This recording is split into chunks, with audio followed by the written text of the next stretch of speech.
성장하는 신앙, 성장하는 교회라는 제목으로 말씀을 나누고자 합니다. 여러분, 예배 시간에 졸음이 오는 거에 대해서 어떻게 생각하십니까? 네? 어떻게 생각하세요? 예배 시간에 자기는 한 번도 졸은 적이 없다, 이런 분들은 비난할 수 있는 거리가 되겠죠. 아니, 어떻게 예배 시간에 졸아. 그러나 예배 시간에 자기도 졸리고 가끔 졸기도 하는 분들에게는 공감이 되는 부분입니다. 그렇죠. 일단 예배를 드릴 때 찬양을 하거나 일어서서 찬양을 하거나 또 사도신경을 하거나 교동문을 할 때는 잘 안 졸아요. 그런데 설교 시간에 이렇게 조는 분들이 있더라고요. 그러면은 무엇이 문제냐? 설교자가 설교를 재미없게 했다고 생각하기도 합니다. 그래서 설교를 좀 더 재미있고 이해가 잘 되도록 해야 되겠구나, 이런 생각이 들기도 합니다. 그리고 다른 이유를 생각해 보자면 일주일 동안 세상 속에서 열심히 일을 하며 그렇게 피곤하였기 때문에 또 주일날 와서 졸음이 올 수도 있겠구나, 이렇게 생각이 들기도 합니다. 저 역시 운전을 하며 또한 예전에 신학교를 다닐 때 졸음이 오는 것을 피할 수가 없었어요.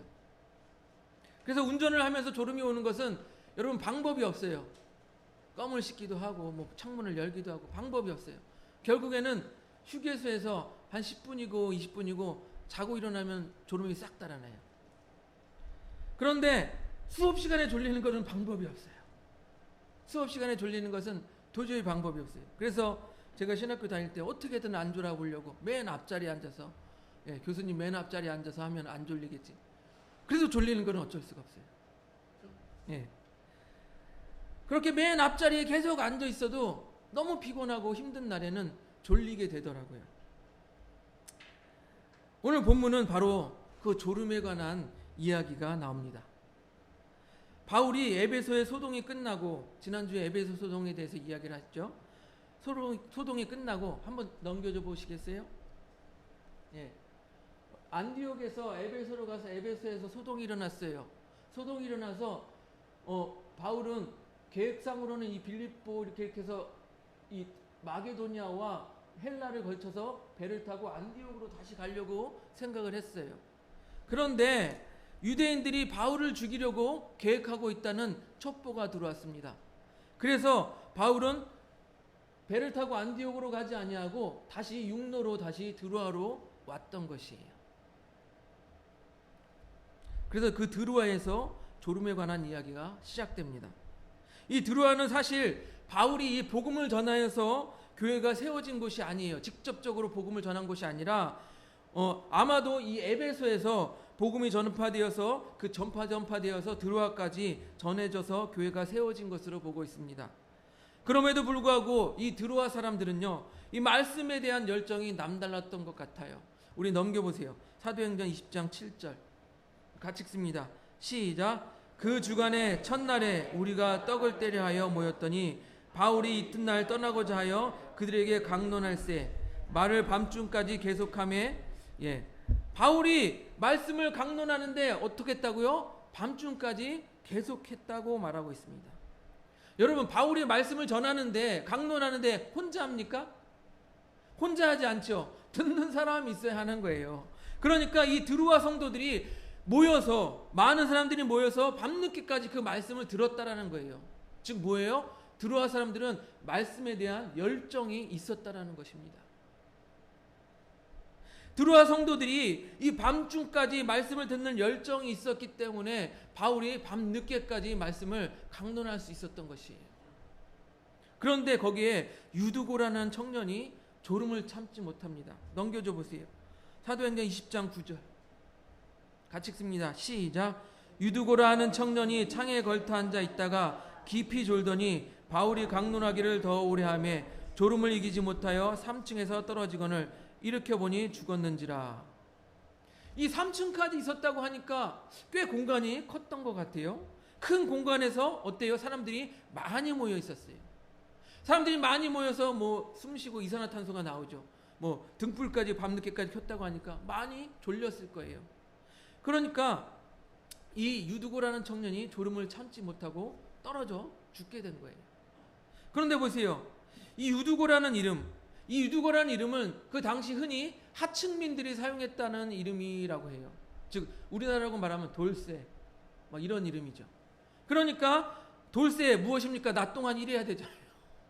낮 동안 일해야 돼요. 이 유두고는 하층민으로서 낮에는 열심히 육체적 노동을 하고 밤에 이렇게 집회의 자리에 와서 말씀을 들었던 거예요.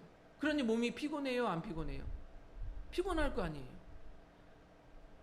이 피곤한 낮에 동안 열심히 육체적 노동을 하고 밤에 와서 말씀을 듣는데 이 피곤한 유두고란 청년을 누가 비난할 수 있겠어요? 그래도 말씀을 듣겠다고, 이 피곤함을 이기고 말씀을 듣겠다고 와서 앉아있던 노력이 가상하지 않습니까? 예. 이 노력의 가상함에도 불구하고 이 유두고라는 청년은 졸음을 이기지 못하고 떨어져 죽고 맙니다. 어떤 학자들은 아니다, 죽은 게 아니다, 그냥 기절한 거다, 떨어져서 기절한 거다. 그래서 바울이 죽지 않았다라고 얘기한 거다, 이렇게 얘기하지만 죽는 것이 맞습니다. 왜? 성경에 분명히 죽었는지라라고 기록하고 있기 때문입니다. 그리고 또한 사도행전을 기록한 사람이 누구죠? 누가예요. 누가가 직업이 무엇입니까? 의사예요. 의사가 죽었다라고 판정한 거예요. 예. 죽었다라고 판정했기 때문에 유두고가 3층에서 떨어져 잠시 기절한 게 아니라 죽었다라고 해야 되는 것이 맞습니다. 기절했다라고 하는 것은 설득력이 부족합니다. 그런데 우리가 여기서 생각해야 될 것이 있어요. 무엇이냐면, 아까도 말씀드렸다시피 에베소에서 복음이 전파되어 드로아에까지 가서 이제 드로아에서 성도들이 생겨나고 성도들이 모여서 교회가 생겨났습니다. 그리고 그들은 어땠어요? 말씀에 대한 열정을 가지고 열심히 말씀을 들으려고 나왔어요. 그리고 사도 바울로부터 말씀을 배웠어요. 그런데 이 말씀을 듣는 이 교회의 집회의 자리에서 사람이 뚝 떨어져 죽었다라고 하면, 이 소문이 퍼지면은 교회에 좋을까요? 나쁠까요? 지금 우리 교회에서도 코로나만 터져도 아주 그냥 교회가 아주 난리가 나는데, 교회에서 집회를 하는데 예배를 드리는데 누가 죽었다고 해요. 그러면 그 교회에 대한 평가가 좋을까요? 나쁠까요? 소문이 삽시간에 퍼져서 교회가 아주 안 좋게 되겠죠. 그러니까 결국 무엇입니까? 복음이 전파되고 교회가 생겨나고 교회가 부흥하는 것을 가장 싫어하는 존재가 누구지요? 사탄이죠. 네. 사탄은 우는 사자와 같이 어떻게든 우리 성도들, 우리 믿는 자들을 넘어뜨리려고 하고 죄악 가운데 빠뜨리려고 하는 것이, 그렇게 노력하는 것이 사단입니다. 그런데 이렇게 드로아 교회가 막 말씀에 열정을 가지고 일어나려고 하니까 그것을 방해하려는 게 누구예요? 사탄이겠죠. 예수님은요, 교회에 천국의 열쇠를 맡겼다라고 말씀하고 있습니다. 그러니까 교회를 넘어뜨리려고 하는 거예요. 마태복음 16장 18절과 19절을 보겠습니다. 넘겨주십시오. 같이 읽습니다. 시작. 또 내가 너에게 이르노니 너는 베드로라. 내가 이 반석 위에 내 교회를 세우리니 음부의 권세가 이기지 못하리라. 내가 천국 열쇠를 내게 주리니 내가 땅에서 무엇이든지 매면 하늘에서도 매일 것이요 내가 땅에서 무엇이든지 풀면 하늘에서도 풀리리라 하시고. 예. 믿음의 고백 위에 교회를 세우고 그 교회에 천국의 열쇠를 맡기셨어요. 그러니 드로아의 교회가 생기고 교회가 성장하고 말씀 때문에 막 부흥하고 막 이러면은 그것을 싫어하는 자가 누구예요? 사탄이에요. 이러한 이유로 사도 바울이 말씀을 강론하는 중에 유두고라는 청년이 뚝 떨어져 죽은 것은 성장하는 교회, 그 드로아 교회에 찬물을 끼얹는 거예요. 예. 안 좋은 소문이 삽시간에 퍼져보세요. 사람들이 그 교회 가면 사람이 죽었대. 그러면 사람들이 모이겠습니까? 집회 중에 사람이 죽었다고 하면 이 드로아 교회에 안 좋은 소문이 퍼질 것입니다. 즉 드로아 교회에 위기를 가져오는 것이죠. 그래서 그런지 사도 바울은요, 야 떠들지 말고 조용히 하라고 이야기해요. 우리 사도행전 20장 10절을 보겠습니다. 10절 우리 같이 읽습니다. 시작. 바울이 내려가서 그 위에 엎드려 그 몸을 안고 말하되 떠들지 말라, 생명이 그에게 있다 하고. 예. 이 유두고라는 청년이 죽었는데 바울이 그 위에 이렇게 엎드려서 기도를 하는 장면이 나옵니다. 그런데 이 장면은요, 우리가 여러 장면에서 본 장면이에요.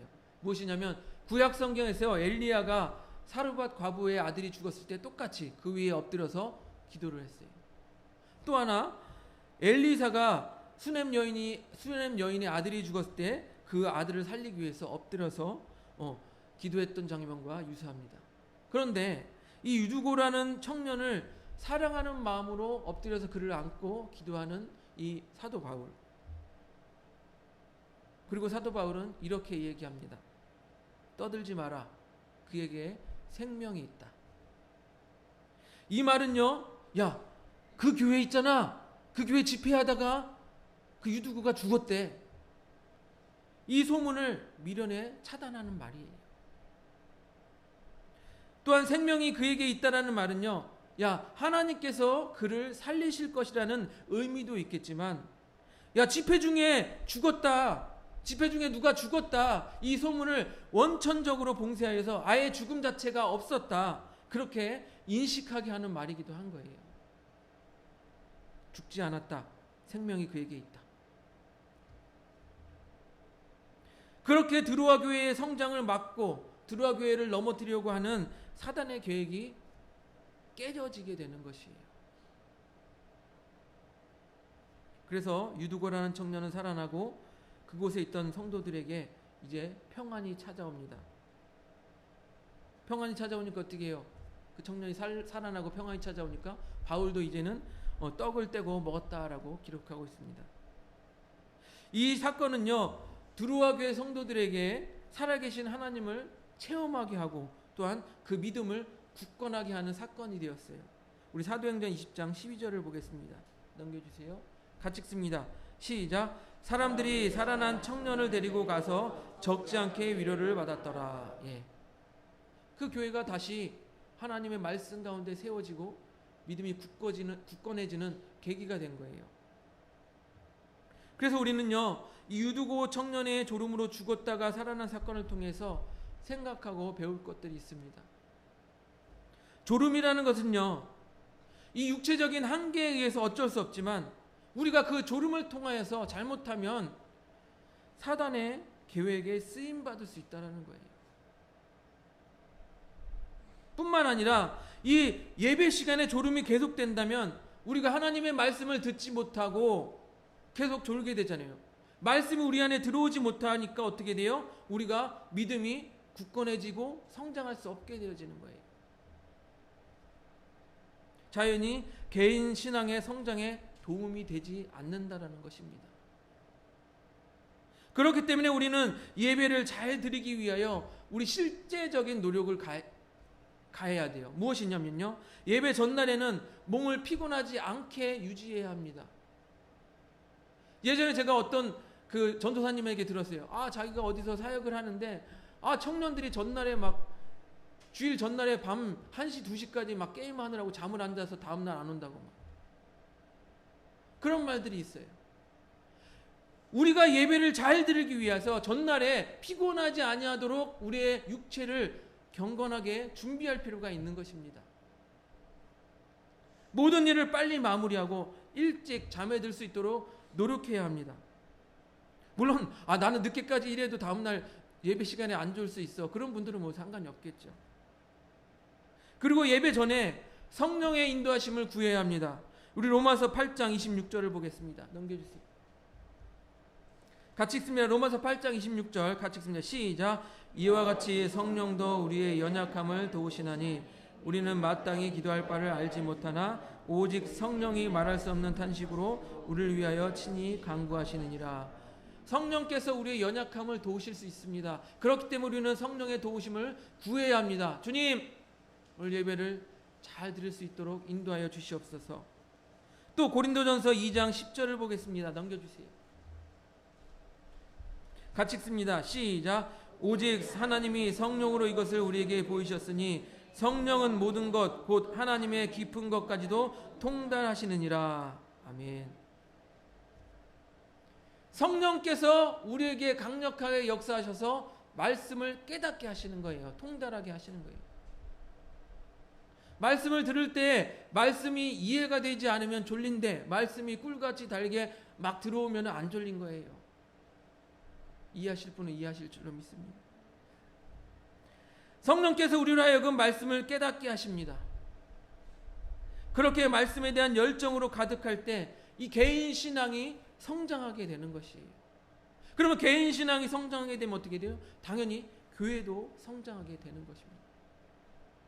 드루아 교회 성도들은 오늘 말씀처럼 밤늦게도록 사도 바울에게 말씀을 들으려고 피곤함을 이끌고 나와서 듣고 말씀을 강론을 들었던 거예요. 그런 것이 드루아 교회의 성장을 가져왔던 것입니다.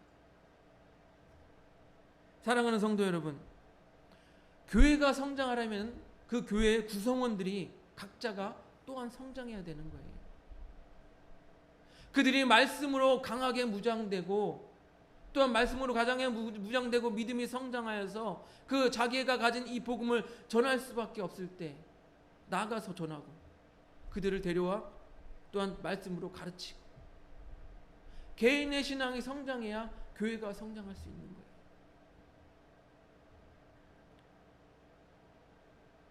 또 성도들이 성장하려면 어떻게 해야 됩니까? 말씀에 대한 열정이 있어야 됩니다. 로마서 10장 17절을 보겠습니다. 넘겨주세요. 같이 읽습니다. 로마서 10장 17절 시작. 그러므로 믿음은 들음에서 나며 들음은 그리스도의 말씀으로 말미암니라. 믿음이 어떻게 돼요? 들음으로 나고 그 들음는 건 뭐야? 그리스도의 말씀이에요. 우리가 말씀을 사모하는 열정이 가득할 때, 그래서 말씀을 듣기에 열심을 가질 때 우리의 믿음이 성장하게 된다는 것입니다. 여러분, 오늘 본문에 유두고라는 청년은 비록 졸음을 이기지 못하고 떨어졌습니다. 그리고 떨어져 죽었어요. 하지만 이 유두고라는 청년을 누가 비난할 수 있겠어요? 비록 그는 졸았지만 말씀을 들으려고 그 자리까지 나왔던 거예요. 피곤함을 뒤로하고 그 자리까지 나왔던 거예요. 그 유두고를 누가 비난할 수 있겠어요? 우리에게 그런 유두고와 같은 열정이 있습니까?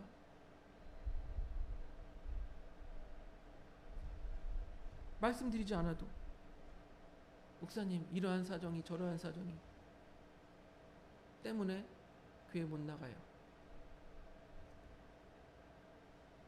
말씀에 대한 열정이 있어야 돼요. 저희 집안은 기독교 집안도 아닙니다. 또한 저는 신앙의 1세대입니다.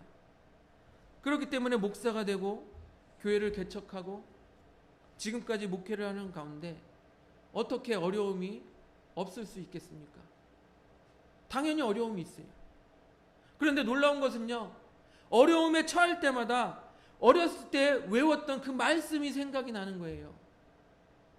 주일학교 때 외웠던 그 말씀이 생각이 나서 그 어려움을 이기게 한다는 거예요. 때로는 어려움이 심하여서 내가 이거 목회를 포기해야 되나? 그만둬야 되나? 그런 생각이 들 때마다 주일학교 때 외웠던 그 말씀이 생각나요. 고린도전서 10장 13절 넘겨주세요.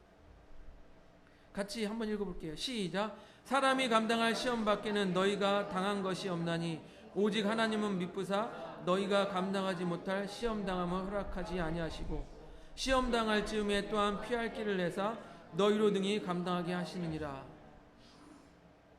제 기억으로는 주일학교 성경학교에 가서 식사요절로 외웠던 것 같아요. 근데 그 말씀이 생각이 나요. 하나님께서 내가 감당하지 못할 시험은 주지 아니하시지. 그리고 하나님께서 혹시라도 나에게 시험을 주실지라도 시험 당할 즈음에 피할 길을 주시겠지. 이 믿음이 저에게 가득 찼기 때문에 그 어려운 상황 속에서 이겨낼 수 있었게 된 거예요.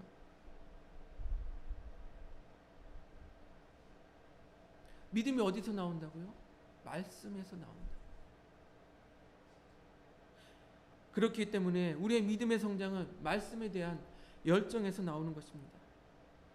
그리고 우리 그렇게 각자가 성장할 때 교회가 또한 성장하게 되는 것이, 우리 말씀에 대한 열정을 가지고 졸음도 몰아내고 자신도 성장하고 교회도 성장하게 하는 우리 하늘봄교회 성도님들이 되시기를 주님의 이름으로 축복드립니다.